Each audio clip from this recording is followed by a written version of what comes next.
جب عطا اللہ شاہ بخاری رحمۃ اللہ علیہ پیر مہر علی شاہ صاحب رحمۃ اللہ علیہ کی خدمت میں گئے، حضرات یہ حضرت کے پیر بھی تھے، مرشد ہمارے بھی مرشد ہیں، ختم نبوت کانفرنس میں کبھی کبھی مجھے بھی بلایا، میں نے یہ بات کہی، حضرت تحریک ختم نبوت چل رہی ہے، آپ نے تشریف لانا ہے، قیادت کرنی ہے جلد سے جلوس کی۔ حضرت پیر مہر علی شاہ صاحب فرمانے لگے، شاہ جی پہلی بات تو یہ ہے جب تیرے چہرے کو دیکھتا ہوں تو مجھے حسن حسین یاد آ جاتے ہیں۔ آہا، حسن حسین بڑے حسین تھے، میرے نبی کو بہت پیارے تھے، بہت پیارے تھے۔ جس وقت اللہ کے نبی دنیا سے پردہ فرما رہے تھے، صحابہ کرام کو وصیت فرما رہے تھے، ازواج مطہرات کو وصیت فرما رہے تھے، آنکھوں میں آنسو نہیں تھے، سیدہ فاطمہ سے بات فرما رہے تھے، آنکھوں میں آنسو نہیں تھے۔ پھر پوچھا سیدہ فاطمہ سے، این حسن حسین، حسن حسین کہاں ہیں؟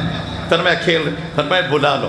جو ہی ہے اللہ کے نبی نے اب دنیا سے پردہ فرمانے والے دونوں کو اپنے سینے کے ساتھ رکھا، فبکا رسول اللہ، آپ کی آنکھوں میں آنسو جاری ہو گئے۔ کیوں؟ دیکھ لیا کہ ایک بیٹے کو زہر دے کر شہید کیا جائے گا، دوسرے بیٹے کے سروں کو نیزوں پر چڑھا کر شہید کیا جائے گا۔ اللہ اکبر۔ آپ صلی اللہ علیہ وسلم جب کبھی فرض نماز سجدے میں ہوتے، سیدنا حسین آ کر بیٹھ جاتے، پیٹھ پر بیٹھ، آپ سجدہ لمبا فرماتے۔ ایک صحابی فرماتے مجھے شک پڑا، خیر ہو اتنا لمبا سجدہ کیوں ہو رہا ہے؟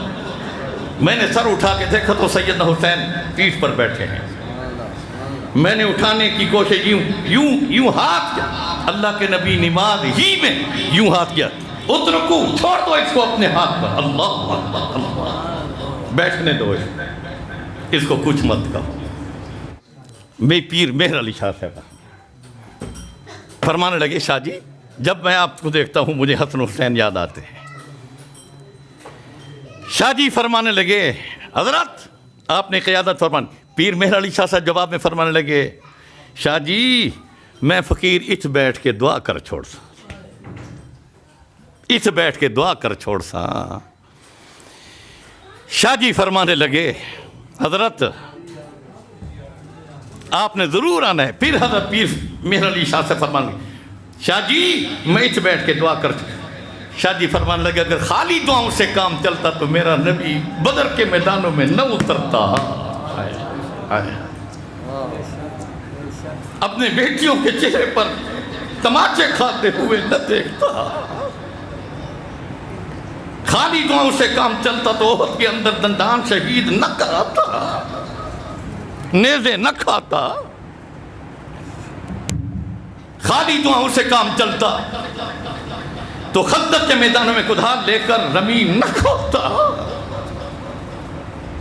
قریظہ کے محاصرے نہ فرماتے، خالی دعاؤں سے کام چلتا تو خیبر کا قلعہ فتح نہ فرماتے، حنین میں مار نہ کھاتے، تبوک کی گرمی برداشت نہ فرماتے،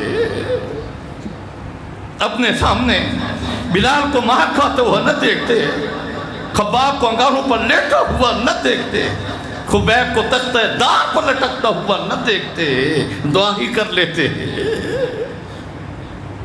پیر مہر علی شاہ صاحب بات سمجھ گئے، فرمانے لگے، شاہ جی سمجھ آ گئی، بس کر، آنکھوں میں آنسو۔